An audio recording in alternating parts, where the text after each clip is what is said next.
Hey guys, what's good? Mike here, Laker Talk. Let's talk about the current state of the Lakers and D'Angelo Russell, and why do a lot of Laker fans continue to get on D'Angelo Russell when he has poor outings. We'll talk about that.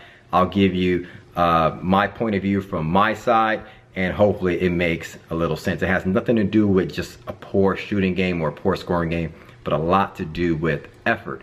We'll talk about that in a second, but let's talk about the Lakers over the last few games. Since my last video, and I've had a lot of tweets about D'Angelo Russell and how well he's been playing. Like the effort, the alertness, the assertiveness, the communication. It looked like it was night and day compared to when I used to criticize him to what he was doing up until that Portland game, the second half of that Portland game when he got into it with Damian Lillard.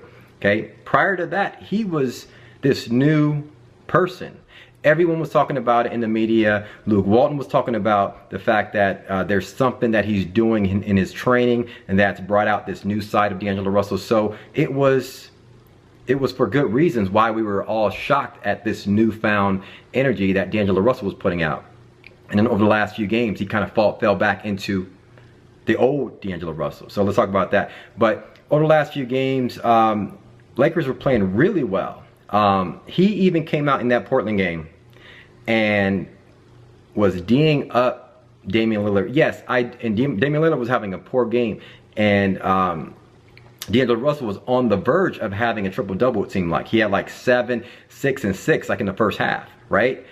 You could see in that game he was bullying Damian Lillard in a sense for good reason. He's bigger than Damian Lillard. He's a bigger guard, and he was using some old man game, right? He was pushing off a little bit, and Damian Lillard took exception to that.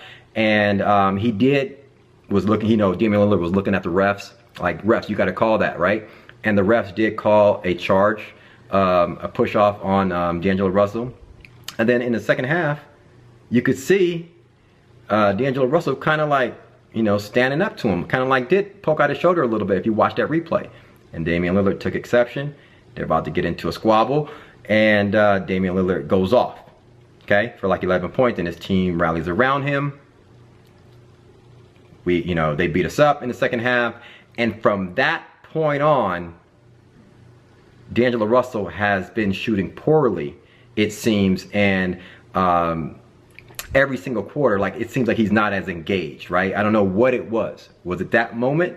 Anyway, we went to San Antonio. We, lose to San Antonio, and D'Angelo Russell's not engaged, right?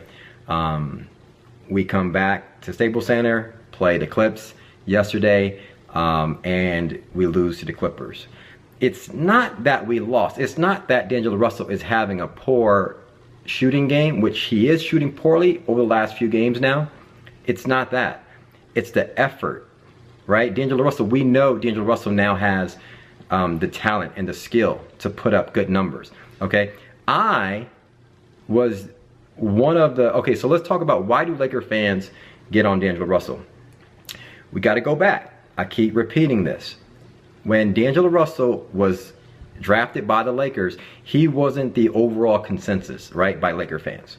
It's a 100% fact, right? It was 50-50, right? Whether you want to say 55, 45% split, it was 50-50 split in my opinion. Everybody thought, in my opinion, we thought Jahlil Okafor, right?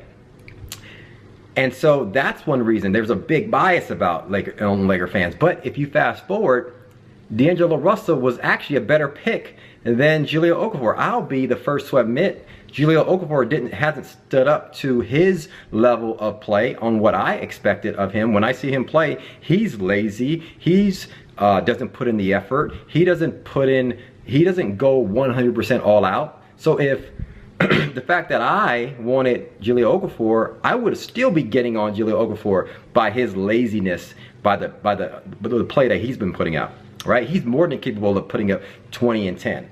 But when he plays lazy, doesn't want to defend, he's going to put up 6 and 4 and have a lousy outing. That's been Jahlil Okafor's MO. And I'm like, I don't know what's up with him, but he's playing like garbage. So let's look at D'Angelo Russell. D'Angelo Russell wasn't my pick. And then when I see him playing lackadaisical at times, I get on him, right? But then he has these spurts where he puts up decent numbers. So we know that the talent's there. We know, like yesterday, Jahlil Okafor put up 26 and 9. Sixers fans know that the effort is there for Jahlil Okafor, but he doesn't give it every night, so people get on him. Even Sixers fans gets on him, right? So for me, what trips me out is the fans that liked D'Angelo Russell to begin with. They don't question him when he puts in a lack of effort on, you know, game in and game out. It's like they just try to defend the fact that he was the better pick than Jahlil Okafor. That doesn't make sense to me. Okay, you still should get on him for his lack of effort, his laziness, his lackadaisical outing, because you can see sometimes he decides to put in the effort. So lately, D'Angelo Russell have been, I don't know what it is. He's maybe bipolar or something, but he's not putting the effort. He's not even trying out there over the last few games. And so on Twitter, we're just going at him, right? We're talking about what's going on with D'Angelo Russell. And then you got some D'Angelo Russell fans that are going at D'Angelo Russell, right? But the thing is, it's part bias, yeah, because he wasn't my pick to begin with. And then it's just simple facts. He seems to put in the effort when he wants to, but then most of the time he doesn't. And then also comes with this is his attitude of, I'm better than every point guard, or I'm gonna put the NBA on notice. They're gonna have to start worrying about me. And then he goes out and doesn't put in the effort. Okay, I don't care if you shoot 1 for 7. Everybody shoots 1 for 10 every now and then. Damian Lillard is shooting poorly. He has a stretch of shooting poorly right now, but he puts in the effort. And that's all I question about D'Angelo Russell, is the effort, the determination, the heart that he has. And then afterwards, after every game, he seems to have this entitlement attitude when he's talking to the media, like he's being a jerk. And so you combine all that. One, I didn't expect to draft him. 2, he's playing lazy sometimes. 3, he has this jerk mentality when he's speaking to the media. And so, yeah, when he plays poorly, you're going to have a lot of fans, including myself, get on him. Now, he's going to have good outings. He's going to have good games.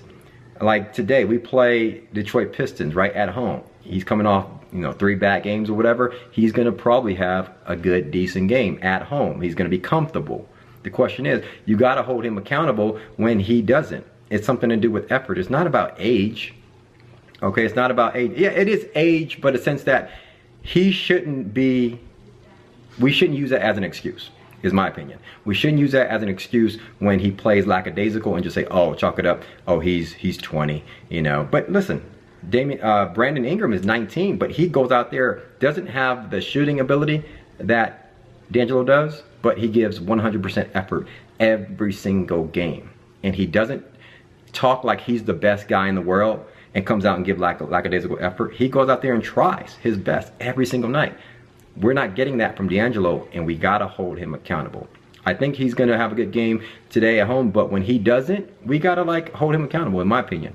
That's my take on the Lakers and D'Angelo Russell right now. Let's look and see what we're gonna do this game.